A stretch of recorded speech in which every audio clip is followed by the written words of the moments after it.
I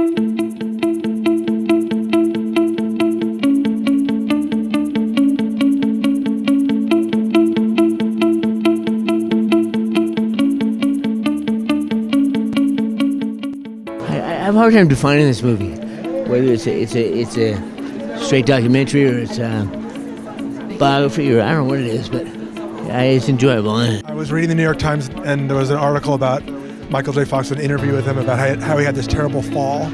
I found in his writing and the way he expressed this terrible moment to be so funny and human and light. Stuff's happening and there's a lot to enjoy in life.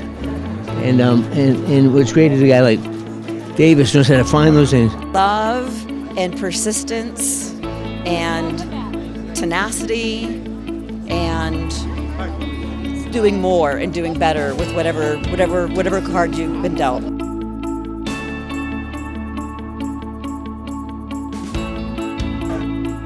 With gratitude, optimism is sustainable, and then let's just live life and enjoy ourselves and don't fall down. Michael just kept me laughing. And I think when you see this movie, you're going to see a lot of laughter, a lot of joy. Well, in my life, and said, you can make a movie out of this. And I thought, I had nothing to do the next 6 weeks.